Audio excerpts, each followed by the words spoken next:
Replay, ça s'est passé sur Radio Antasia. Radio Antasia. Et oui, da, da, da, et on y va. Ouais, je suis en forme, les enchanteurs. Et c'est normal, parce que je suis entourée de merveilleuses personnes de la chouette équipe, comme à l'accoutumée. Il y a notre très cher ami Ezelion et notre très cher ami Samuel, le garçon. Bonjour Alina. Comment ça va donc ?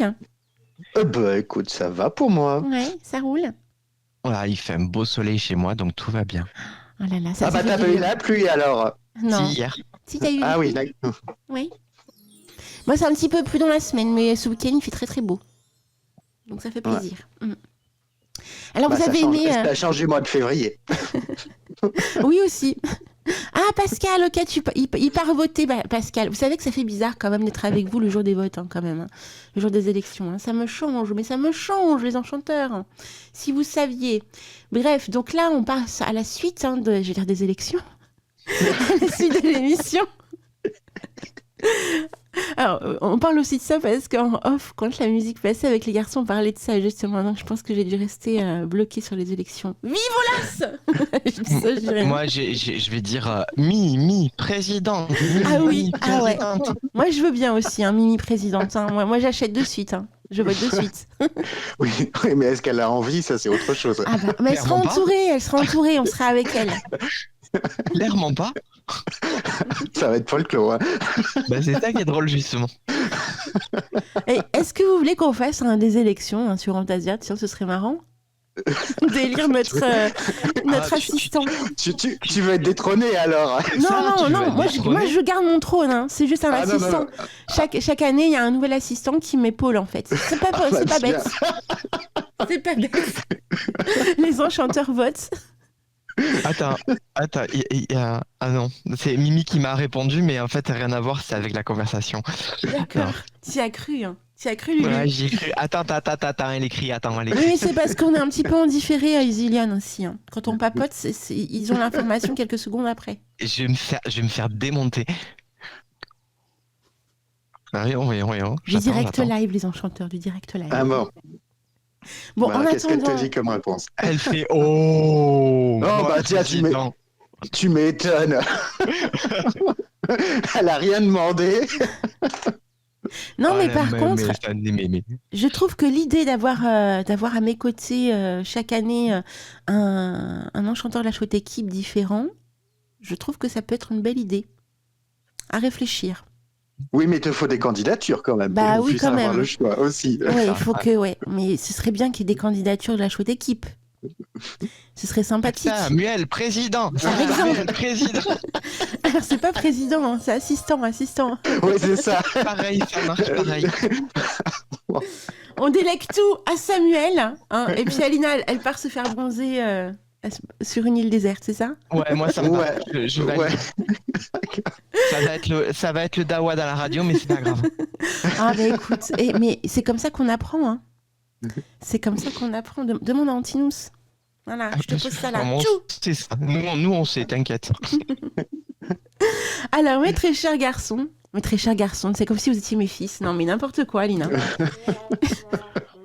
En fait, c'est un mix entre les garçons et les enchanteurs. Mes très chers enchanteurs garçons. Je vais y arriver. Mais pourquoi je suis toujours dans le délire quand vous êtes là ? Je ne sais pas. Vous me mettez... Je sais pas, mais c'est la façon. Oh, t'as raison, ouais. Parce qu'elle était plus sage avant. Non, j'étais pas plus sage. Non. Ah, d'accord. Ah non. Ça... Évidemment. Voyons. C'est l'excitation du live. Et des élections. Donc, aujourd'hui, il y a votre chronique quand même. Donc, il faut qu'on y aille. Ah bah, sinon, on n'est pas prêt de partir. Oui, je crois qu'on n'est pas prêt de partir. On est d'accord. Et mais oui, je suis pas prêt, moi. Mais si tu es prêt, tu m'as envoyé un petit plan. Un petit plan magnifique. Mais oui. Et on n'oublie pas qu'il a été validé par Mimi. Donc, c'est pas rien. Un plan qui fait 3 pages de ton côté. Et pour Samuel, un plan qui fait 13 pages. Wow, rock'n'roll. Ouais, je pense qu'on peut le réduire aussi, si besoin. Il faut laisser de la place à Ezelion, si. Non, mais c'est parce qu'il y a des images aussi, c'est pour ça, mon truc. Exactement, Ouais, j'allais c'est le ça, dire. c'est les J'allais le images dire. c'est les images qui prennent toutes les places. Non, parce que ça fait genre je bosse pas en fait, tu vois, Mais mais bon, voilà non, quoi. mais non. Non, mais c'est bon, j'ai compris. Bref, si vous voulez avoir le plan d'Isilionne et de Samuel, il faut écrire à Isilionne. Donc, je vous donne le lien, le mail là, sur le chat. Donc, isilion@radioantasia.fr. Donc, c'est parti pour la chronique de Samuel, le petit, le normand et la carte maîtresse. Exactement. Donc, lors de mes précédentes chroniques, je vous avais fait découvrir les cartes maîtresses, hein, donc que l'on appelle les cartes dites domaines, parce qu'elles structurent la lecture du petit Lenormand. Et donc, pour clôturer en fait ce thématique sur la carte maîtresse, je vous propose de découvrir un tirage assez particulier qui s'appelle le tirage de la carte maîtresse. Au cours donc de cette explication, je vais vous parler aussi bien de théorie que de pratique. Donc, vous verrez les différents tirages sur le chat, mais je vous les illustrerai en oral en fait. Donc, avant de commencer, il faut juste savoir qu'il existe autant de types de tirages que de praticiens, en fait, hein. Donc là, moi, ce que je vais vous présenter, c'est 2 tirages au départ qui vont être le lien pour vous présenter le tirage de la carte maîtresse.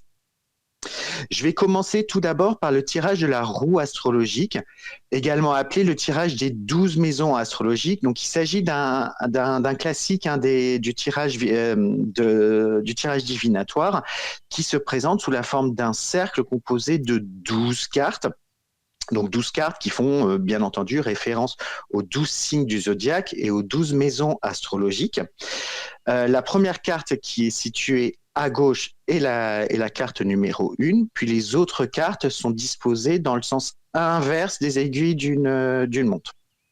Et donc, chaque carte est associée à un domaine particulier de la vie du consultant, le moi, les finances, la famille, le sentimental, le travail, mais aussi tout ce qui est épreuve, parcours initiatique. Voilà. Je vous ai mis dans le plan les 12 maisons en fait qui sont associées, donc associées aux signes, aux éléments et à la thématique. Ce qu'il faut comprendre avec ce tirage, c'est qu'on a plutôt une vision d'ensemble de la situation et ce tirage, il va être plutôt utilisé à des moments clés du consultant, donc soit au début ou à la fin de l'année, soit lors d'un anniversaire, soit lors d'un changement de vie. Donc ça peut être un déménagement, un changement de travail, ou l'envie de créer de nouveaux projets. Donc la lecture est simple puisque c'est une seule carte qui est associée à un domaine.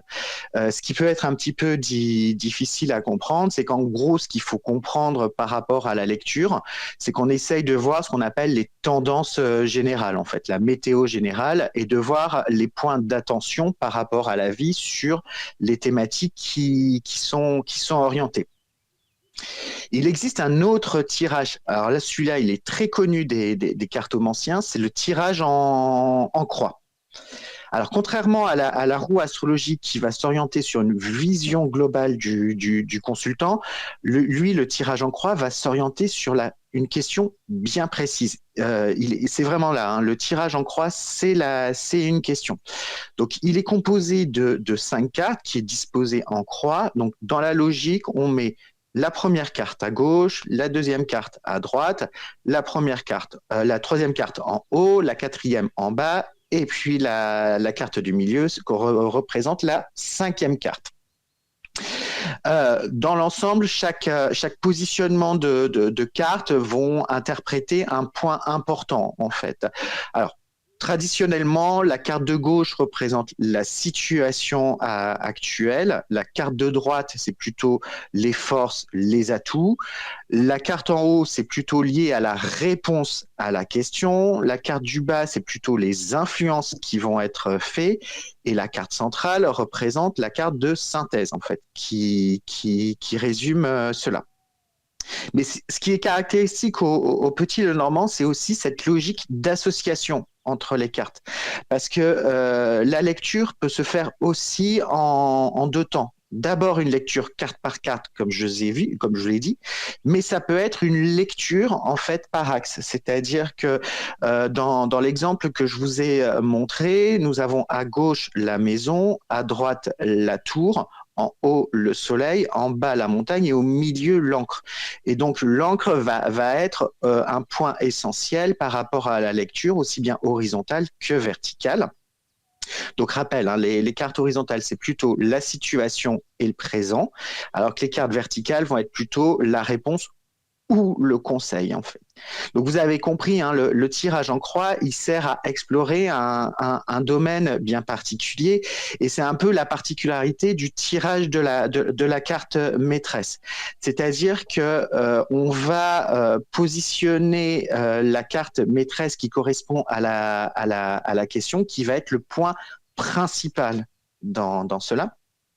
La méthodologie de ce tirage, il est très particulier parce que l'idée n'est pas de retirer la carte maîtresse du jeu, mais vraiment que la carte maîtresse se trouve dans le jeu initial.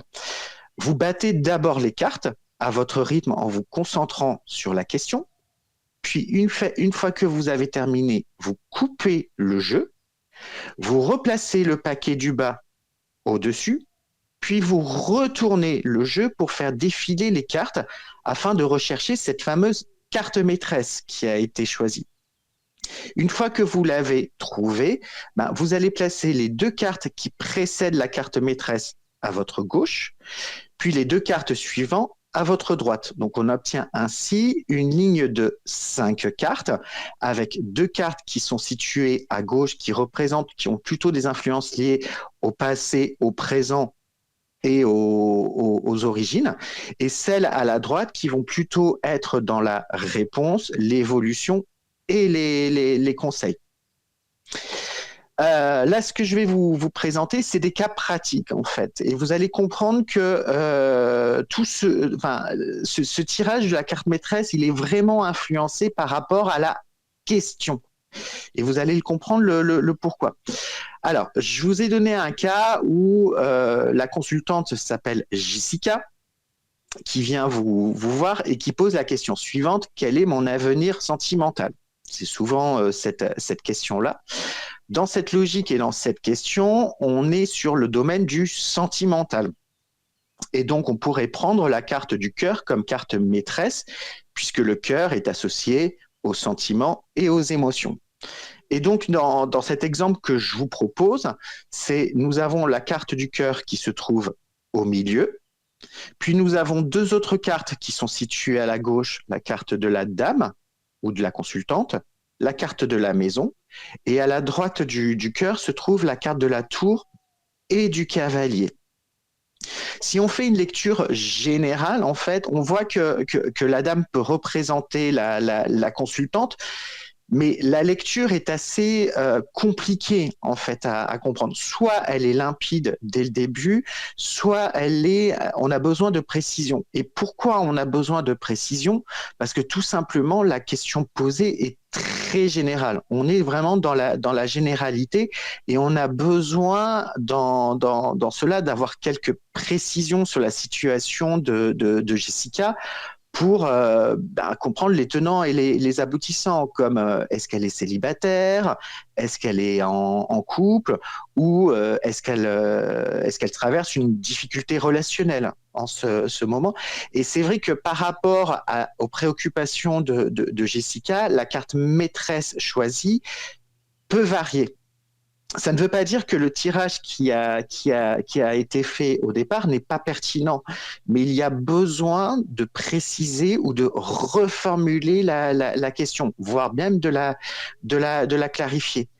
Et je vous ai fait une thématique pour tout ce qui est l'importance de la formulation. Et c'est souvent le clé, aussi bien dans la divination que dans la magie, où la question va orienter comme une boussole, en fait. Et donc, en cartomancie, une bonne question éclaire les cartes, une question floue produit une réponse floue. En fait, on peut l'illustrer, cette notion, comme un entonnoir, c'est-à-dire qu'on va être dans le domaine général, mais plus la question est précise, plus la lecture sera ciblée par rapport à cela. On va reprendre l'exemple suivant, c'est-à-dire que au lieu que Jessica dise quel est mon avenir sentimental, elle va reformuler sa question en disant comment va évoluer ma relation avec David en fait. Eh ben là, si vous voulez, il y a deux dans sa question, on se retrouve avec deux sujets principaux, si vous êtes d'accord. Il y a Jessica qui pose la question sur sa relation sentimentale, mais il y a un personnage qui intervient qui est David. Et donc, dans cette situation, ce qui peut être judicieux, c'est de choisir comme carte maîtresse quelque chose qui serait plus lié à David que plutôt au domaine sentimental. On est toujours dans la reformulation. Et donc, quelque chose qui représente David, c'est la carte de l'homme. Comme on a vu précédemment, il y a bien la carte de la dame qui existe dans le Petit Lenormand. Il existe aussi la carte de l'homme. Et donc, on pourrait imaginer un nouveau tirage dans lequel on mettrait la carte de l'homme comme carte maîtresse. Donc, on reprend son jeu, on bat les cartes, on coupe les cartes, on cherche et on peut obtenir quelque chose de différent où on a les oiseaux, la faux qui se trouve à la gauche et on a le jardin et la lune qui se trouve à la droite. Et finalement, ce qui est intéressant, c'est qu'avec cette notion des oiseaux et de la faux, ça donne une approche un petit peu différente par rapport à la relation. Pourquoi je vous dis ça? Parce que la carte des oiseaux, c'est plutôt lié à la communication orale. Et la carte de la faux, comme vous avez vu, la faux, elle est liée au blé, c'est-à-dire couper le blé. On est vraiment dans cette notion de coupure d'action et donc de séparation. Donc, on peut comprendre que ces échanges oraux qu'il y avait ont été rompus, sans doute. Donc, on pourrait se demander si, dans sa vie sentimentale vis-à-vis de David, il n'y ait pas eu un manque de communication ou un arrêt de la communication. Ce qui pourrait expliquer la carte de la tour et du cavalier qui est au-dessus. La tour représente l'isolement, en fait, donc sans doute l'isolement de David ou de la relation, avec le cavalier qui parle de message, en fait, qu'on est dans l'attente. Qu'est-ce que je voulais dire? Et ce qu'on peut comprendre aussi, c'est que par rapport au tirage tout premier avec la dame et la maison, on pourrait supposer que Jessica se trouve dans sa maison, chez elle, donc elle peut être dans l'attente d'une réponse ou d'un message de ça. Donc, ce qu'on peut comprendre vis-à-vis de la relation, c'est qu'il y a une certaine distance. Je pense qu'il y a une certaine séparation qui y a eu. Après, voir comment l'évolution est possible, il faudrait peut-être affiner un peu plus. Et donc, d'où l'intérêt peut-être de poser une autre question. C'est-à-dire que Jessica, au lieu de parler de sa relation vis-à-vis de David, elle peut dire comment va évoluer ma relation avec mon ex David. Et du coup, ça change tout au niveau de la carte maîtresse et de rajouter des points supplémentaires puisque avec cette question, on a 3 possibilités. On a le domaine sentimental, la personne qui est David, et surtout la notion de la relation qui unit David et Jessica, qui est une relation terminée. Et donc, quelle carte maîtresse peut représenter la relation terminée? Ça va être forcément la carte du cercueil, en fait, qui est liée à la mort et à la fin de quelque chose.